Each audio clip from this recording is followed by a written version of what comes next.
Yeah, I went to basically enter Andorra, I think it was. British Cycling were like, oh no, you don't have enough points. And I'm like, what? Yeah, a lot, like you say, a lot's gone on, a lot's changed, time's flown.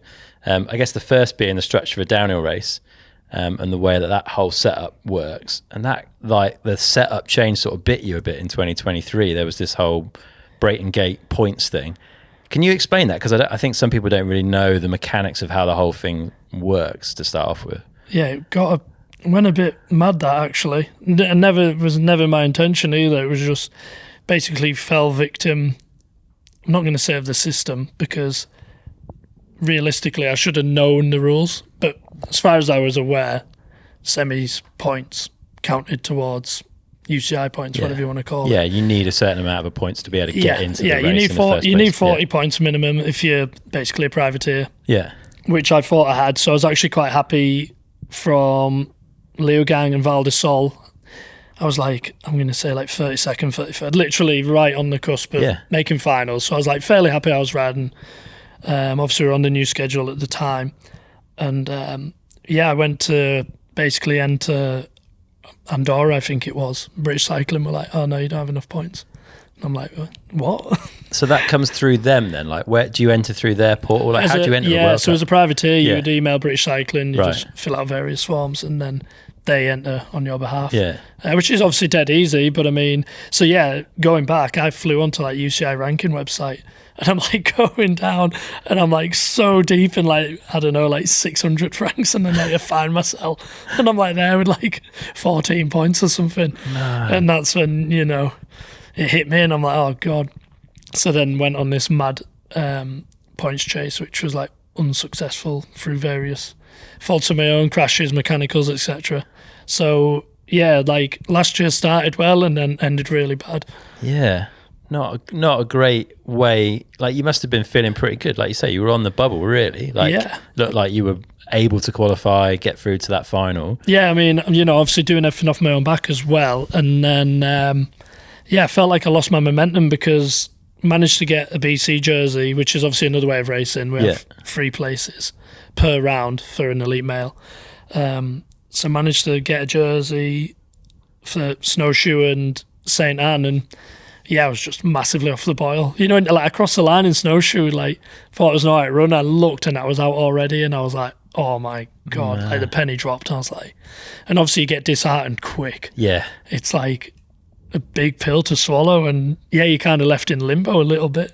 You're kind of thinking, bloody hell, should I even be bothering anymore? It's brutal, isn't it? What do you think the reason that you struggled to come back towards the end of the season was like everything you'd been through in the middle? Like, you weren't able to maybe focus on training and speed. You were like running around Europe trying to get points. And potentially, and it obviously wears you out. And then, you know, it's always on the back of your mind, that extra added pressure that you probably don't need at the time.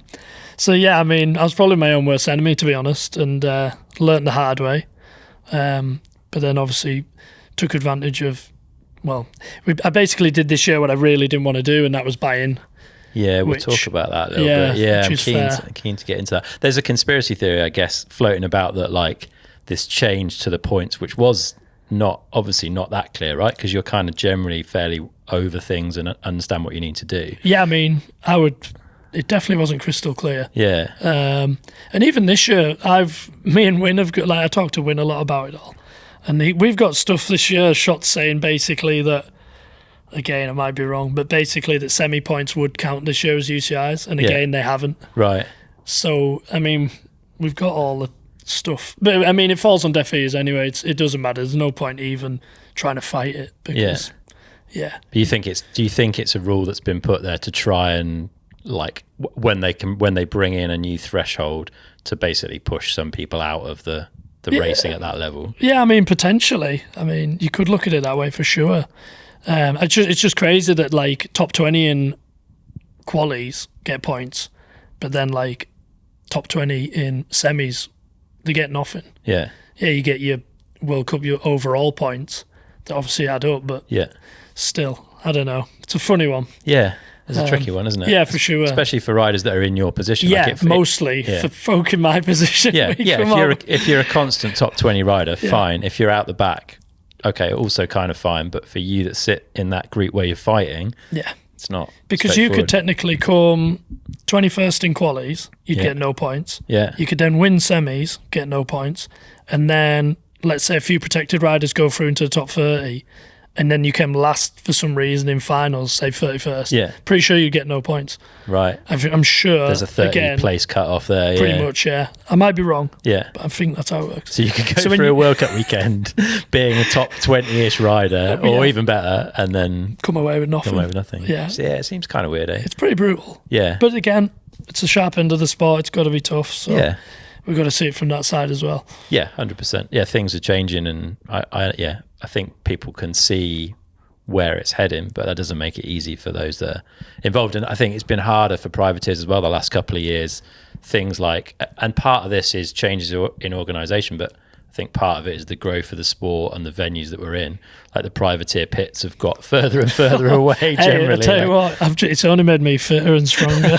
Leger was got to be one of the worst this year. You were up at the lake, weren't you? Was that the year before? I believe that was an option, but I actually think there was teams maybe possibly by the lake. Yeah. They've probably paid a lot of money.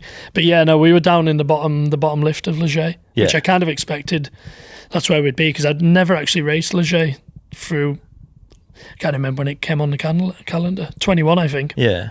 Missed that one due to injury. 22, it was Worlds, I believe, was it? Yes, it was. Possibly. Yeah. Or whatever it was, and then 23 was maybe the point situation. Yeah. Anyway, so this year was my first Leger. Maybe 23 was I can't keep up with it was one of No, it was 23 Worlds was Fort William, 22 Worlds was right. Leger. You're right. Yeah. So yeah, it was a shock going to Leger and doing the big climb every morning. That's pretty brutal on a downhill bike. From what I mean, that's what 10-15 minute uphill. Yeah, I think it was just shy of 2 mile. I did like Strava it to see, and you're carrying like spare wheels and stuff. But like shout out to Matt Cumming actually and the GT Conti guys, because they let me dump a load of stuff there, which is a big help. Yeah, the sport's pretty friendly in that respect, right? I've seen like people that had accommodation, teams that had accommodation in town. I think like the Union were on the Atherton accommodation driveway a couple of years ago. And it's meant for that. Yeah. I don't think there's another sport like it where, you will go out your way to help others. Yeah. No, it's something else. I hope it stays that way. Yeah, it's really cool. No, everyone looks after each other, and it always evens out. Yeah. It always comes back around, eh? The karma has got to stay good. Good karma. All for it.